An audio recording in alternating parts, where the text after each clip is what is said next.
ہمارا رمضان، ہمارا رمضان، پیارا رمضان۔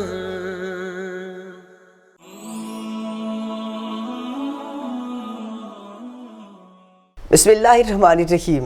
اللہم صلی علی محمد وعلی آل محمد کما صلیت علی ابراہیم وعلی آل ابراہیم انک حمید مجید۔ اللہم بارک علی محمد وعلی آل محمد کما بارکت علی ابراہیم وعلی آل ابراہیم انک حمید مجید۔ پیغام رمضان سیگمنٹ میں آپ سب کو خوش آمدید۔ میں ہوں آپ کے ساتھ آپ کا میزبان محمد یاسر حنیف۔ ناظرین کرام، رمضان المبارک کی خوبصورت ساعتیں چل رہی ہیں اور ہر طرف اللہ تبارک و تعالیٰ کی رحمتیں ہی رحمتیں ہیں۔ ایک ایسا مہینہ ہے جس مہینے کے اندر اللہ تعالیٰ کی رحمت بار بار پکارتی ہے، کوئی ہے مجھ سے بخشش طلب کرنے والا، کوئی ہے مجھ سے رحمت طلب کرنے والا اور مجھ سے نجات طلب کرنے والا جہنم سے۔ ناظرین کرام، یہ ایک ایسا مہینہ ہے جس مہینے کے اندر اللہ تعالیٰ کا قرب حاصل کرنے کا ایک ذریعہ ہے، اللہ تعالیٰ کے نزدیک ہونے کا ایک ذریعہ ہے۔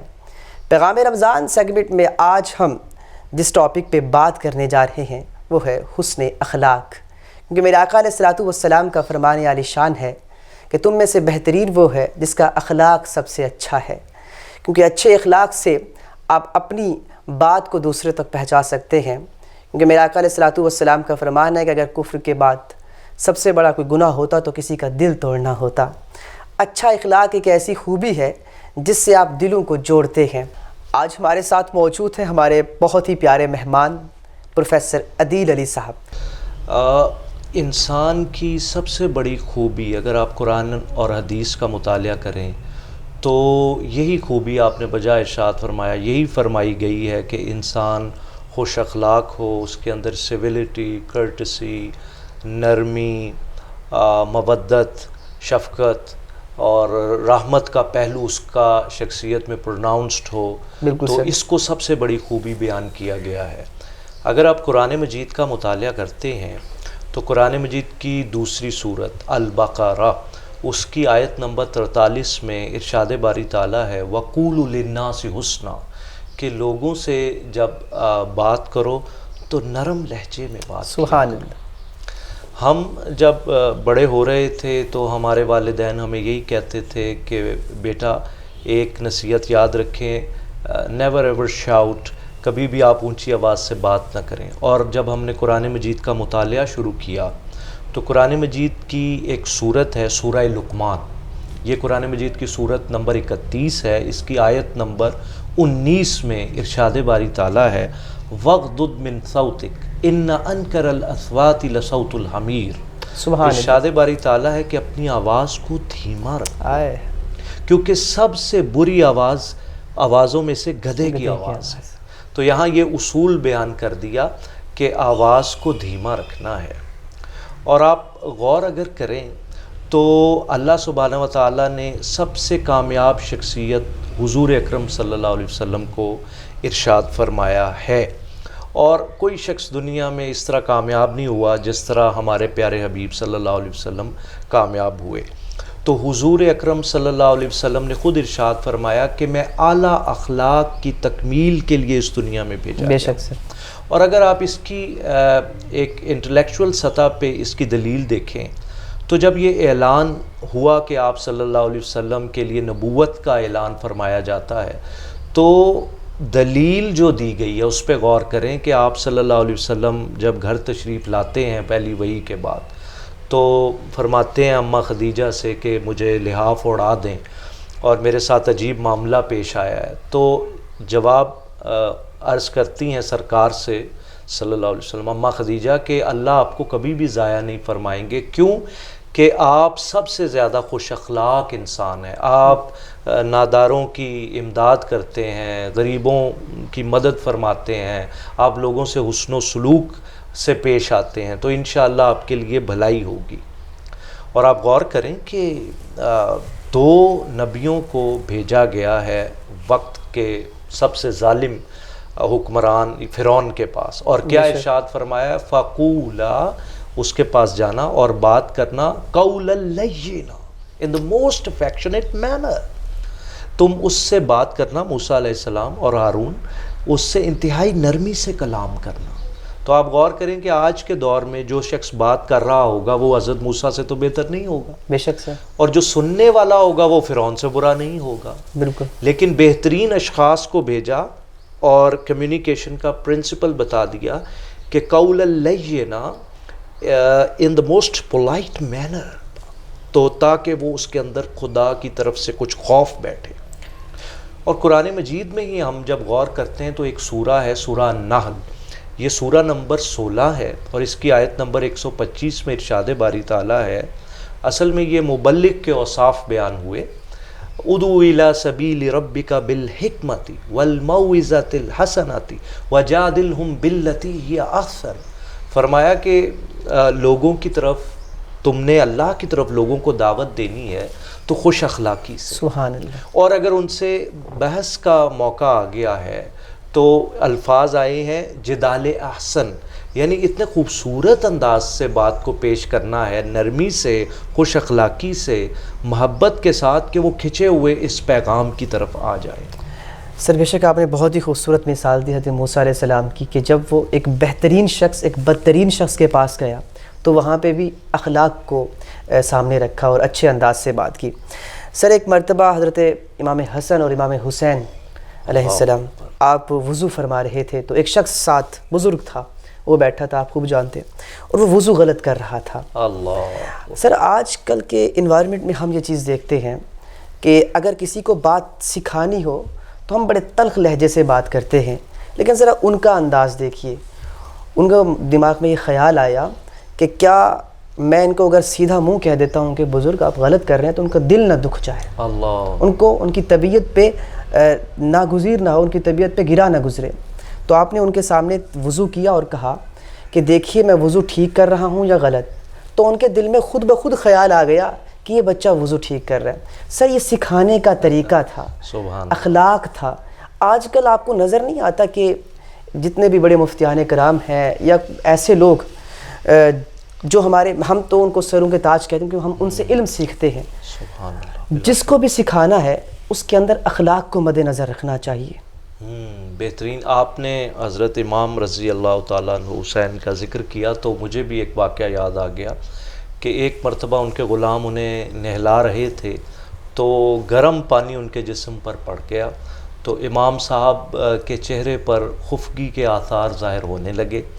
تو غلام نے جب یہ دیکھا تو اس نے قرآن مجید کی آیت تلاوت کی، جو قرآن مجید کی سورہ آل عمران 3 نمبر کی سورہ اور اس کی آیت نمبر 134 134 تلاوت کی، اور اس میں فرمایا وَالْكَاظِمِينَ الْغَيْظَ، کہ اللہ والوں کا شیوا تو یہ ہوتا ہے کہ جب انہیں غصہ آئے تو غصے کو پی جاتے ہیں۔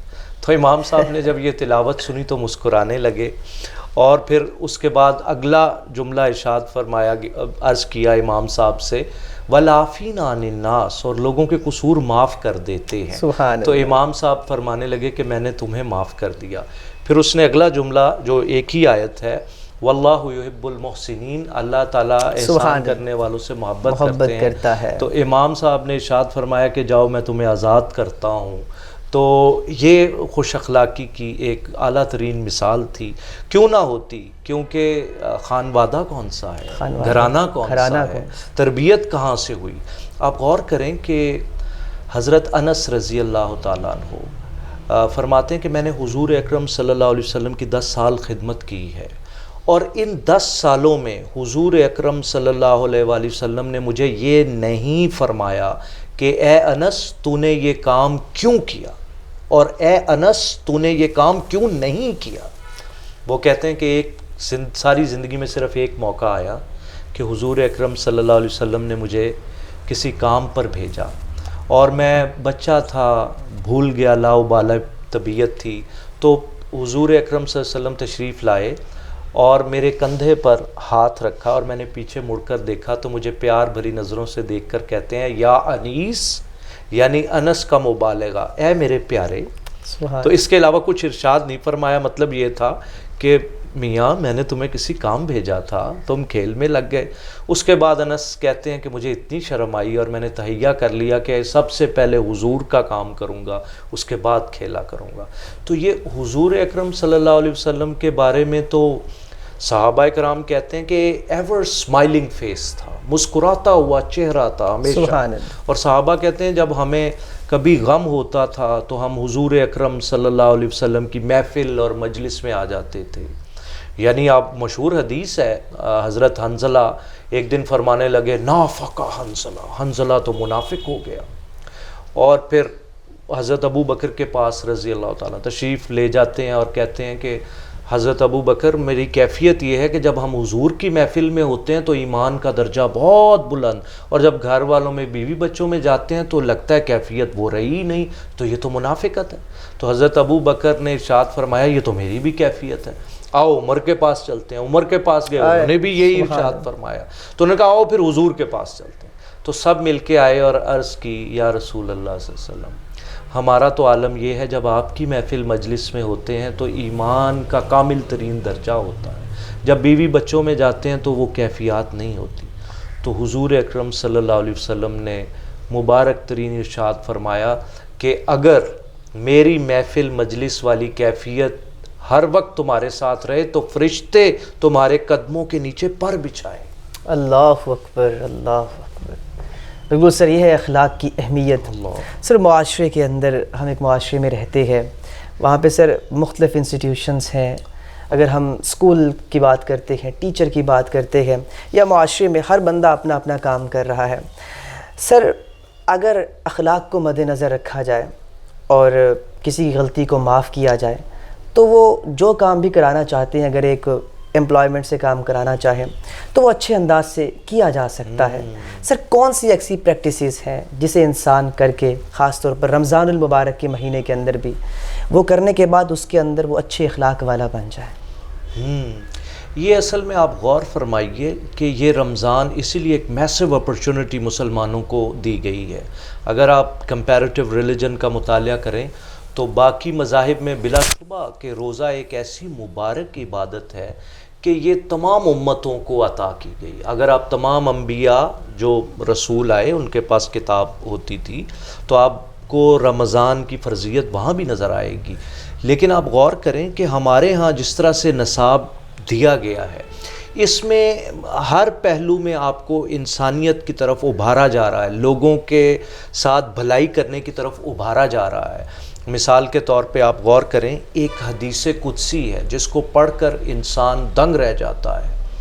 حدیث قدسی یہ ہوتی ہے کہ جس میں حضور اکرم صلی اللہ علیہ وسلم یوں ارشاد فرماتے ہیں کہ آپ کے آقا، ہم سب کے محبوب اللہ یہ ارشاد فرما رہے ہیں۔ تو اللہ سبحانہ و تعالیٰ قیامت والے دن جب ان کا عبد آئے گا تو اسے کہیں گے کہ فلاں جگہ پر میں بیمار تھا، تم میری تیمارداری نہیں کرنے آئے، بخاری میں یہ حدیث موجود ہے، اور فلاں جگہ پر میں پیاسا تھا، تم میری مفہوم بیان کر رہا ہوں، پیاس بجھانے نہیں آئے، تو فلاں جگہ پر ضرورت مند تھا۔ تو وہ بندہ حیران ہو کہ اللہ میاں آپ تو ان چیزوں سے ماورا ہیں کہ بھوک لگے، پیاس لگے، تو اللہ سبحانہ و تعالیٰ ارشاد فرمائیں گے کہ فلاں جگہ پر میرا ایک بندہ پیاسا تھا، اور اگر تم اس کی پیاس بجھا دیتے تو ورڈ وہاں پر آیا ہے وجدہ، تم مجھے وہیں پاتے، اور اگر تم فلاں کو کھانا کھلا دیتے، فلاں کی ضرورت پوری کر دیتے تو تم مجھے وہیں پاتے۔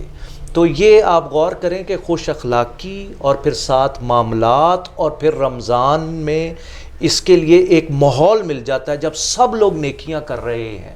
آپ غور کریں کہ ایک ایسا انفرادی بھی تربیت کا نظام موجود ہے اور ایک اجتماعی بھی، آپ دیکھیں کہ مساجد میں رونق لگ جاتی ہے۔ بالکل سر، آپ غور کریں کہ حدیث میں تو بہت سی مثالیں ہیں۔ حضور اکرم صلی اللہ علیہ وسلم کی خدمت میں 2 عورتوں کا ذکر کیا گیا، اور ایک عورت کے بارے میں بیان کیا کہ وہ عبادات بڑے اہتمام سے کرتی ہیں، نوافل بھی اور تسبیحات بھی، لیکن خوش اخلاقی میں کمی ہے اور معاملات میں کوتاہی ہے۔ اور اس کے مقابلے میں ایک دوسری خاتون، اور فرمایا گیا وہ صرف واجبی اور فرائض کی ادائیگی کرتی ہیں لیکن ان کا اخلاق بہت اعلیٰ ہے اور ان کے معاملات جو ہیں وہ بالکل ایمانداری پر مبنی ہیں۔ تو حضور اکرم صلی اللہ علیہ وسلم نے دوسری والی عورت کی ستائش توصیف فرمائی اور پہلی والی عورت کے لیے ناپسندیدگی کا اظہار فرمایا۔